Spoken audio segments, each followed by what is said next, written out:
Hi, I'm William Stewart, co-founder of Teleos. Welcome back to our verse-by-verse study on the book of Acts.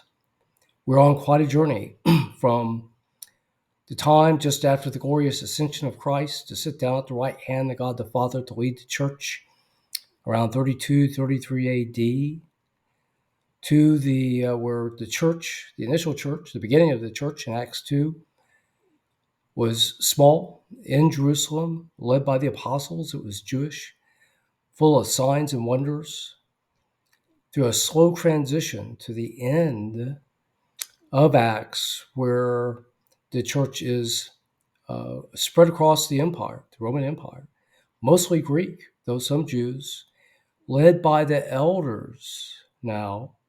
Signs and wonders have gone away because that was to the Jews in the connected ministry, the early church to Christ, so they would know they were joined in message and the results to salvation.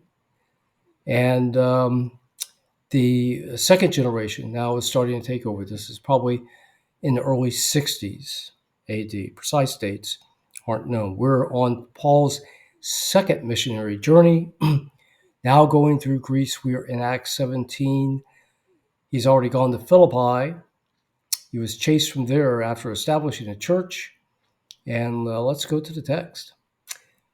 Now, again, I'll summarize a little for efficiency's sake. So they passed through on to Thessaloniki. Thessaloniki, they were on the sort of peninsula in the upper east portion of Greece from Constantinople, which borders on Constantinople, what is now Istanbul.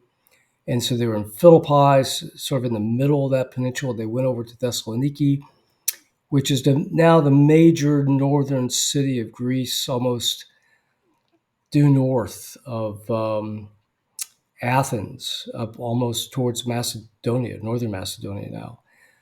And there was a synagogue to the Jews, and was his habit. Paul went into the synagogue first. So to the Jews first, then to the Gentiles. So this noted in Romans 1, Romans 2, we see Paul doing this. He's going to the Jews first, as Christ did. He's, I think, presenting the information to the Jews that Christ was. Of course, he knows a lot more now because Christ has died and resurrected. So as Christ went to the Jews first, so does Paul. I think it really ends here.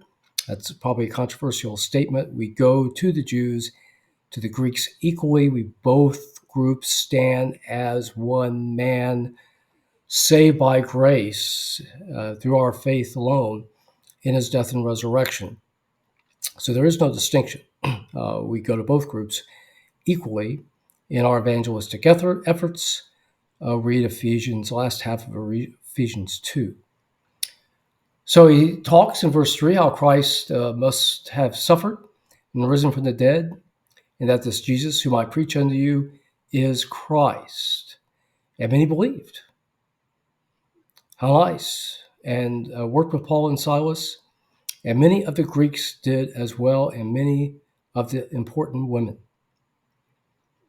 Verse 5, but the Jews who didn't believe, of course, riled up.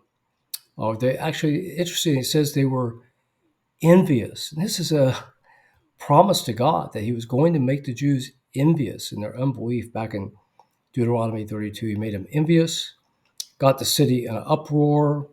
They assaulted a local house. The owner was Jason. They probably thought Paul and Silas were there, and it was not, but they took him to the city magistrates, saying that these, otherwise the Christians, have turned the world upside down, and they come here also. They've attacked our city.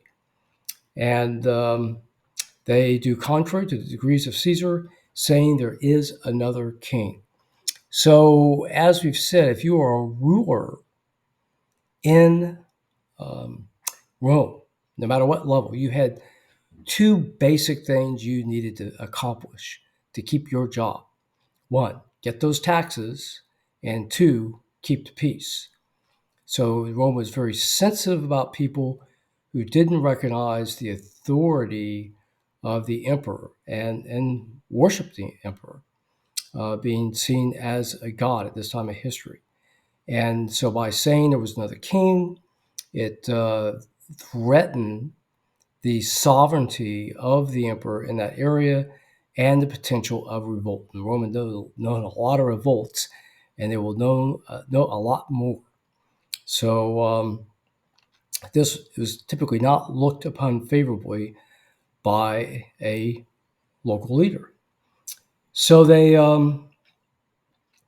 basically then they did end up letting Jason go after he had paid a bail, a security, and and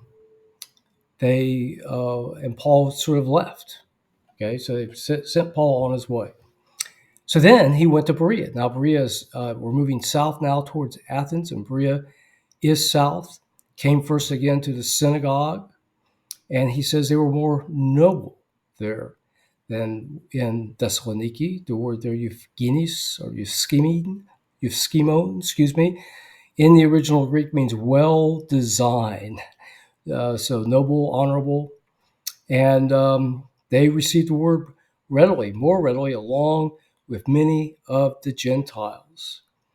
So when the Jews in Thessalonica heard this, they decided to help the situation in Berea and their Jewish brothers, and they went and riled up those leaders as well. So again, they're not somehow denying the existence of Christ, they're not denying the resurrection.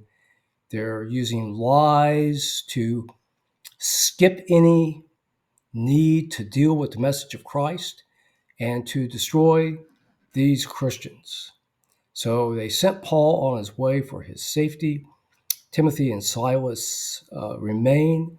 Paul went down all the way down to Athens and was then, for whatever reason, he was lonely.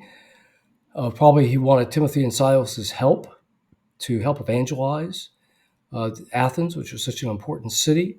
And he sent for them, and they came. And Paul did not engage in any activities per the text until they arrived. Okay, so what are we seeing here? Well, the gospel goes forward that according to the theme and the prophecy of Christ in Acts 1:8, the spread of Christianity is ongoing to the ends of the earth.